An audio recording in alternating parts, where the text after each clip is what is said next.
¿Cómo están, queridos niños? Hoy vamos a hablar acerca de la reproducción de las plantas. Es una parte de que va a entrar en el examen y también sobre los tipos de plantas, las adaptaciones y también sobre cómo es el clima en nuestro planeta. Vamos a empezar por la reproducción de las plantas. Habíamos dicho que para que las plantas se reproduzcan debe pasar un proceso, ¿no? Debe seguir unos pasos y vamos a empezar aquí.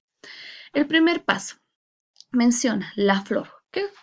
¿Qué rol cumple aquí la flor? La flor generalmente tiene una parte masculina, en este caso el estambre, y una parte femenina que sería el pistilo. Entonces, aquí tenemos el pistilo, habíamos dicho donde se reproduce el polen, el estambre hasta donde llegan y el polen. Ahí es donde la abejita, en estos términos, pues absorbe todo el polen, ¿no? Entonces pasa primero por la flor. Como segundo paso, actúa la polinización. Polinización. El polen de una flor llega al pistilo, como habíamos mencionado, de otra flor con la ayuda del viento y del agua o de animales que van a alimentarse. Entonces, una vez que la abejita haya consumido el polen, esta la va a trasladar también a otra flor y ahí genera la polinización. Ahora, puede ser pregunta de examen que yo te mencioné, ¿cuáles son las dos formas de polinización, de polinizar? ¿No? Puede ser, y aquí nos menciona dos formas, con la ayuda del viento del agua o de los animales, abejas, mariposas, murciélagos, etc. Ahora, luego de la polinización, vamos a ir por el paso número 3. ¿Qué pasa? Aquí pasa la formación del fruto. La flor se marchita, su ovario aumenta de tamaño y se convierte en un fruto con semillas. En su interior, en cada semilla hay una parte que son sustancias alimenticias y otras que es el embrión.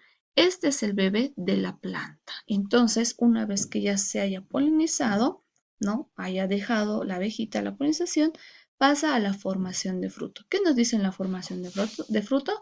Pues que la flor se marchita y su ovario aumenta de tamaño y se convierte en un fruto con semilla en su interior.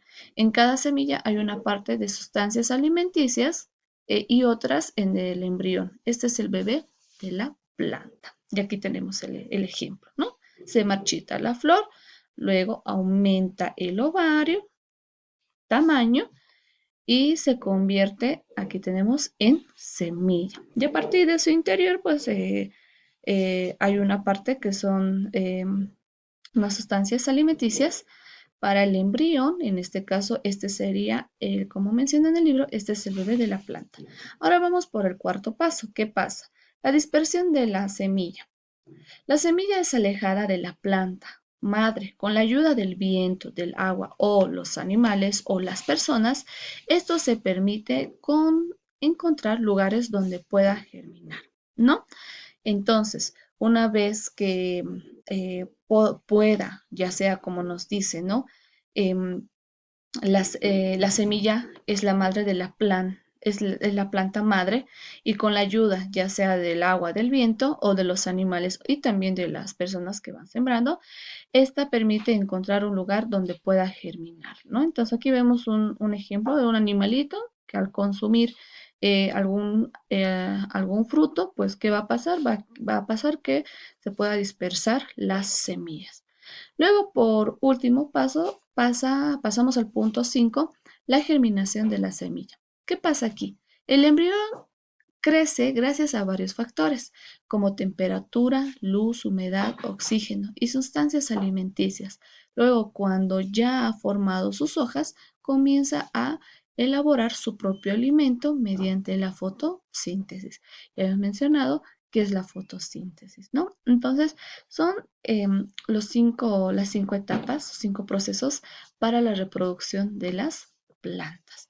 Nos vamos a ir también al siguiente tema que habla acerca de los tipos de reproducción asexual de las plantas. ¿Qué nos quiere decir esto? En los tipos de reproducción asexual en las plantas vamos a encontrar 4. Y aquí lo habíamos hecho en nuestro cuaderno de una forma más didáctica para que ustedes puedan tener no solo los ejemplos del libro, sino también puedan investigar y puedan colocar otros ejemplos en cada tipo de reproducción de las plantas. En los estolones habíamos dicho que son tallos que crecen arrastrándose cada cierta distancia, produciendo raíces y tallos nuevos que originan una nueva planta. La frutilla y la cinta son ejemplos de ellos. Ya habíamos dibujado en nuestro cuadernito la frutilla, ¿no? Entonces no te olvides que es parte de los estolones. Y aquí también te puedo hacer preguntas. Te puedo decir, dibuja tres tipos de plantas de estolones, tres tipos de bulbos, tres tipos de rizomas y tubérculos. Entonces, por eso es que lo que han realizado ustedes investigando van a colocarlo también en el examen. Por eso les había mencionado que deben seguir las instrucciones que mi persona menciona. Y no te olvides también colocar el nombre, ¿no? ¿Qué tipo es? Luego, bulbos son tallos subterráneos que están envueltos por hojas carnosas. Tienen yemas de las que pueden formarse nuevas plantas. Se dan en la cebolla y el tulipán. Los rizomos ya son muy diferentes, ¿no? Son tallos subterráneos que cada cierto espacio producen otros tallos que salen y forman una nueva planta. Tienen rizomas, en este caso puede ser los lirios o la yuca, como en las imágenes muestran. Y por último tenemos los tubérculos, ¿no? Son tallos subterráneos que tienen reservas alimenticias y yemas de las que sale una nueva planta. El tipo más conocido es la papa. Vamos a hablar también sobre las aplicaciones prácticas de la reproducción asexual. Tenemos los esquejes, que menciona que son fragmentos de ramas que al plantarlos producen raíces y dan lugar de una nueva planta. Los genarios, los olivos, perdón, y los rosales pueden reproducirse con esta técnica, ¿no? Es más sencillo. Mientras el acodo consiste en enterrar una rama que aún sigue unida a la planta original hasta que desarrolle raíces. Luego de esto se corta y crece como una nueva planta. Se emplea en el cultivo de frutales y también como en el ciruelo. Vamos con el injerto. ¿Qué nos quiere decir? Consiste en unir un fragmento de una planta a otra. Así se obtienen variedades con una mezcla de características de las plantas originales. Es muy común en el cultivo de vides, ¿no? Vamos a ir también a esto, que es algo importante acerca de las adaptaciones de las plantas, ¿no? A diferentes medios. ¿Qué quieres? Diferentes medios, ya sea acuático, clima cálido, seco o clima frío. Entonces, igual te puedo decir, ¿no? Dibuja o menciona tres adaptaciones de plantas del medio acuático. Entonces, puedes llegar a mencionar. O te puedo decir, dibuja o menciona qué plantas pertenecen a la adaptación de plantas en el clima cálido y seco, ¿no? Es importante que por eso realices la tarea correctamente. ¿Qué nos dice?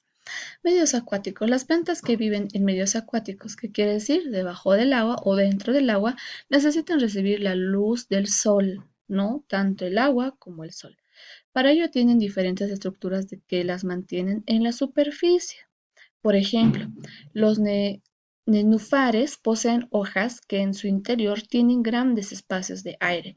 Esto les permite mantener a flote en aguas tranquilas de lagunas o estanques para así poder adaptar la luz del sol. Y aquí tenemos el ejemplo, ¿no? Que nos menciona de las nenúfares. Si te das cuenta, están en la superficie porque necesitan de los rayos del sol y debajo, pues ellas viven dentro del agua o en la superficie del agua. Vamos a ir ahora con el clima cálido y seco. Cuando el clima es cálido y seco, como en los desiertos, las plantas deben minimizar la pérdida de agua. ¿Qué quiere decir esto? Deben ahorrar. Por ejemplo, los cactus modificaron sus hojas haciéndolas muy gruesas y carnosas para acumular agua. Entonces, dentro del cactus, ¿no?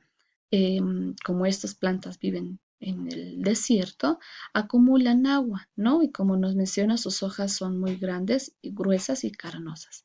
También desarrollaron espinas estructuras que llevan al mínimo de evaporización de agua y además sirven de protección contra los depredadores, ¿no? ¿Quiénes son los depredadores? Aquellos animales que pueden llegar a dañar. Vamos ahora con el clima frío. ¿Qué nos dice? Algunas plantas como el pino están adaptadas para resistir climas muy fríos. El ejemplo que habíamos colocado, ¿no? Sabemos, y voy a colocar este ejemplo, en la época de Navidad siempre vemos pinos. ¿Por qué? Porque son, como nos menciona aquí, son plantas que se adaptan al frío. Las pequeñas hojas compactas del pino poseen una cubierta densa que resiste bajo temperaturas. Cubiertas así también tienen forma de aguja para evitar que la nieve se acumule sobre su superficie e impida el quiebre de sus ramas que se llega a romper, ¿no? Entonces tiene ese soporte que puede aguantar por el peso y esta ejerce. Entonces uno de los ejemplos que vive en clima frío y es una adaptación de plantas es el pino. Vamos a ir ahora con el siguiente tema que habíamos visto acerca de cómo son los climas, ¿no? Vamos a ver cómo son los climas en nuestro planeta. Y aquí vamos a ver, aquí hay un mapita muy interesante de lo que habíamos mencionado, ¿no? Vamos a recordar. Nos dice que, bueno, el clima y las zonas climáticas. Cuando decimos que en Cobija hace calor y llueve mucho, y que en Potosí hace frío y llueve muy poco, estamos realizando una descripción del clima de cada lugar, de estos lugares. La Tierra tiene climas muy diferentes y está relacionado con su forma, con la presencia del Sol. Debido a que la Tierra tiene una forma casi esférica, redonda, podemos decir, los rayos solares no llegan con igualdad intensidad a toda la superficie del planeta, calentándose en diferentes maneras o también puede ser que haya mucho frío. En esta parte vamos a encontrar tres tipos de zona: la zona cálida, la zona templadas y las zonas frías. La zona cálida, habíamos mencionado, es la más calurosa del planeta. Los rayos solares llegan en forma perpendicular, ¿no? Por el cual su energía se concentra en una zona estrecha, produciendo mucha calor. Mientras en las zonas templadas tienen temperaturas modernas, ¿no? ¿Qué quiere decir esto? Que no hace tanto frío o no hace tanta calor. Reciben los rayos solares también de forma más inclinada, por lo que la energía se reparte de una superficie más extensa, produciendo menos calor. Vamos ahora con la zona fría. Tiene las temperaturas más bajas. Reciben los rayos solares de forma muy inclinada, o sea que casi no llega, por lo que su energía se reparte en zonas mucho más extensas o produciendo poco calor. Entonces, aquí en este mapita acerca de nuestro planeta, estamos observando cómo se va dividiendo la zona fría, la zona templada, la zona cálida y nuevamente la zona templada y la zona fría. Y aquí vemos los rayos del sol. Y lo que nos menciona, ¿no?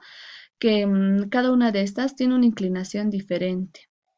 Lo que nos decía aquí, ya sea una forma bien inclinada o también nos decía que recibe los rayos solares de forma más inclinada o perpendicular en el caso de la zona cálida. Ahora, vamos a ir reconociendo los círculos de cada zona. En la zona fría, que arriba, que está de diferente colorcito, ¿no? Es el círculo polar de Ártico. Aquí tenemos las líneas. Luego de esto, o bueno, debajo también del planeta encontramos una zona fría, ¿no? Arriba y abajo, en el norte y sur. La zona fría, y esto se llama círculo polar. Vamos ahora con la zona templada. En la zona templada pasa lo mismo, lo podemos encontrar hacia arriba y también hacia abajo. Esto se llama también trópico de Cáncer. No te olvides, es el trópico de Cáncer. Y por último tenemos la zona cálida, que se encuentra al medio o al medio de la línea de Ecuador, ¿no? La zona cálida también es el trópico de Capricornio. Les había mencionado, puede hacer examen, pregunta de examen, donde te voy a decir dónde se encuentra la línea de Ecuador. Se encuentra en la zona cálida. Entonces, hasta aquí con el avance, chicos. Este es un tema muy cortito, pero